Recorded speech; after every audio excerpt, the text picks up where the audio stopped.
श्री गणेशाय नमः। नमस्कार दोस्तों, मैं पंडित विवेकानंद शास्त्री अपने चैनल सर्वसिद्धि एस्ट्रो में आप सभी का हार्दिक स्वागत एवं अभिनंदन करता हूं। तो दोस्तों, आज का यह वीडियो वृषभ राशि वाले जातक जातिकाओं के लिए बहुत ही खास होने वाला है, क्योंकि आज के इस वीडियो में हम एक बहुत ही बड़े और शुभ ग्रह के वृषभ राशि में गोचर करने के विषय में बात करने वाले हैं। जैसा कि आपने थंबनेल में देखा होगा, जी हाँ, हम बात करने वाले हैं देवगुरु बृहस्पति के राशि परिवर्तन के विषय में, वह भी वृषभ राशि में गोचर करने के विषय में। तो दोस्तों, देवताओं के गुरु देवगुरु बृहस्पति मेष राशि से निकलकर वृषभ राशि में गोचर करने जा रहे हैं, वह भी 1 मई 2024 को, और पूरे एक वर्ष यानी कि 14 मई 2025 तक वृषभ राशि में ही रहेंगे, क्योंकि पूरे 12 वर्षों के बाद आपके राशि में देवगुरु बृहस्पति आ रहे हैं। और देवगुरु बृहस्पति पूरे एक वर्ष में एक बार अपनी ही राशि में, मतलब राशि परिवर्तन जो वो करते हैं पूरे एक वर्ष के बाद ही करते हैं। तो इस तरह से जो है आपकी राशि यानी कि वृषभ राशि में ठीक 12 वर्षों के बाद देवगुरु बृहस्पति का आगमन हो रहा है। तो इससे वृषभ राशि वालों के जीवन में क्या प्रभाव पड़ने वाला है, इस बारे में हम विस्तार से चर्चा इस वीडियो में करने वाले हैं। तो वृषभ राशि वालों, आप इस वीडियो को बगैर स्किप किए हुए ध्यान से अंत तक देखें और इस वीडियो के माध्यम से दी गई उपयोगी जानकारी का पूरा लाभ भी उठाएं। और यदि आप चैनल पर नए हैं तो चैनल को सब्सक्राइब भी करें कि आपकी जो राशि है उससे संबंधित सभी महत्वपूर्ण जानकारियां जो है आपको समय से प्राप्त होती रहें। तो वृषभ राशि वालों, देवगुरु बृहस्पति जो कि देवताओं के गुरु हैं और ग्रहों में महत्वपूर्ण ग्रह हैं और शुभ ग्रह माने जाते हैं, और गुरु जो है वो ज्ञान के कारक भी हैं, संतान के कारक भी हैं और अध्यात्म के कारक भी हैं। देवगुरु बृहस्पति कहा जाए तो धन के कारक और भाग्य के कारक भी माने जाते हैं, यानी कि काफ़ी शुभ परिस्थितियों के जन्मदाता भी कहे जाते हैं। यानी कि जिस राशि में देवगुरु जाते हैं उस राशि के जातक जातिकाओं की काया ही पलट देते हैं, यानी कि एक सुनहरा समय प्रारंभ कर देते हैं। जिस राशि में वो प्रवेश करते हैं, समय कैसा भी हो, उस समय को गोल्डन टाइम में बदलने की क्षमता रखते हैं देवगुरु बृहस्पति। तो वृषभ राशि वालों, 1 मई 2024 को देवगुरु बृहस्पति आपके राशि में यानी कि आपके लग्न में बैठने जा रहे हैं, और पूरे एक वर्ष यानी कि 14 मई 2025 तक आपकी राशि में ही विराजमान रहेंगे। और जैसा कि आप यह जान लें कि आपका जो लग्न भाव होता है यानी फर्स्ट हाउस, वह आपके इम्यूनिटी से संबंधित होता है, आपके स्वास्थ्य से संबंधित होता है। तो आपका जो स्वास्थ्य है अच्छा रहेगा। यदि आप पहले से स्वास्थ्य संबंधी समस्याओं से ग्रसित थे तो वह भी आपको दूर होते हुए दिखाई देंगी।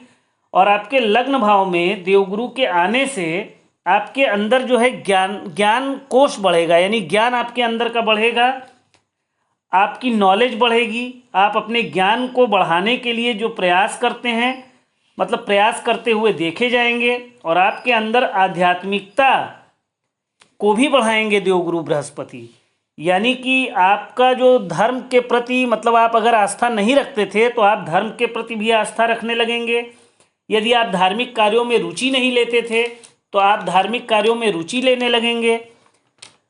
धर्म के प्रति यानी कि आपका झुकाव देखा जाएगा, जैसे कि पूजा पाठ करना, धार्मिक यात्राओं पर जाना, यह सब भी देखा जाएगा, क्योंकि देवगुरु की जो दृष्टि है वह आपके 9वें भाव पर पड़ेगी। और देवगुरु की दृष्टि में अमृत होता है, यानी कि देवगुरु की जो दृष्टि है आपके जिस भाव पर पड़ती है उसके प्रभावों में वृद्धि कर देती है।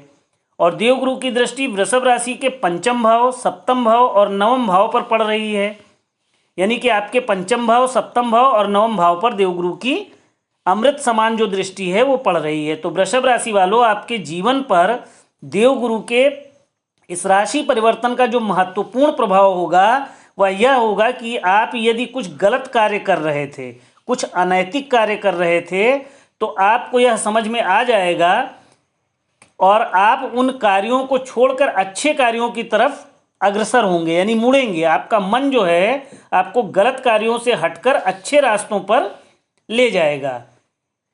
आप जो है अपनी भूल को सुधारते हुए दिखाई देंगे। यह आपके जीवन के लिए सर्वश्रेष्ठ समय होगा, अगर कहा जाए तो गोल्डन टाइम पीरियड होगा। और अब बात करें देवगुरु की दृष्टि के विषय में, तो देवगुरु की दृष्टि आपके पंचम भाव पर पड़ रही है। और जैसा कि आप जानते हैं कि पंचम भाव होता है आपके संतान का, शिक्षा का और प्रेम संबंधों का।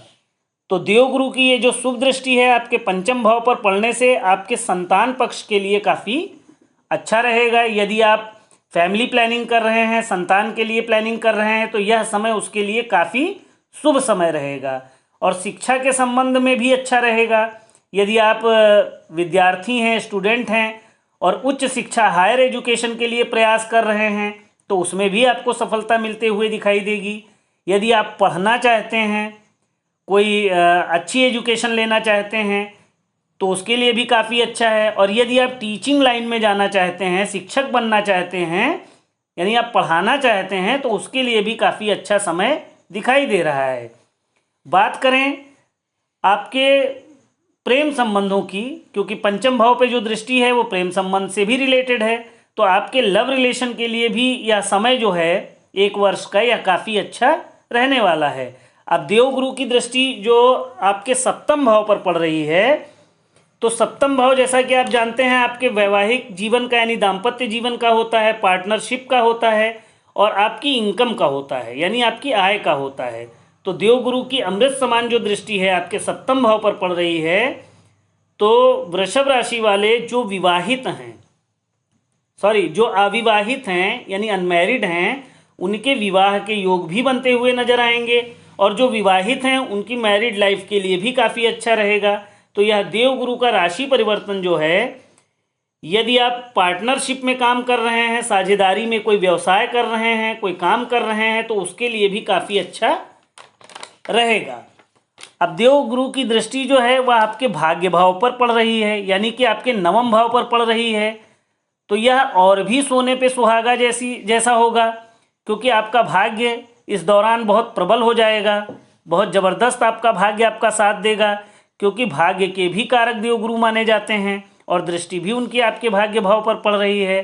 तो यह आपके लिए एक सुनहरा अवसर होगा, यानी गोल्डन टाइम पीरियड जिसको कहा जा सकता है कि आपके लक के लिए, भाग्य के लिए होगा। आप जिन भी कार्यों में हाथ डालेंगे वह कार्य आपको पूर्ण रूपेण सफल होते हुए दिखाई देंगे। लेकिन इतना सब कुछ होने के बाद आपको कुछ सावधानियों के ऊपर भी कुछ रखना होगा, सावधानियां भी रखनी होंगी। वह क्या कि आपके अष्टम भाव के स्वामी हैं देवगुरु बृहस्पति, और देवगुरु बृहस्पति आपके लग्न भाव में बैठे हैं। तो यहाँ पर होगा क्या कि आपको चोट लगने की संभावना बनते हुए देखी जा सकती है, जिससे कि आपको, जैसे आप वाहन चलाते हैं, गाड़ी चलाते हैं, तो वाहन चलाते हुए आपको थोड़ी सावधानी रखनी होगी, काफ़ी सावधान होकर गाड़ी चलाना होगा, नहीं तो आपको चोट चपेट लगने की संभावना भी यहाँ बनते हुए दिखाई दे रही है। और दूसरी चीज़ कि आपके पेट से भी संबंधित आपको छोटी मोटी समस्याएं जैसे गैस, एसिडिटी वगैरह भी देखा जा सकता है। तो उस पर आपको अपने खान पान पर ध्यान देना होगा, खान पान पर ध्यान देकर चलना होगा। तो यह देवगुरु का जो राशि परिवर्तन है, यानी कि मेष राशि से निकलकर जो वृषभ राशि आपकी राशि में गोचर करने जा रहे हैं, यह आपकी राशि वालों के लिए बहुत ही अच्छा और शुभ प्रभाव देने वाला है।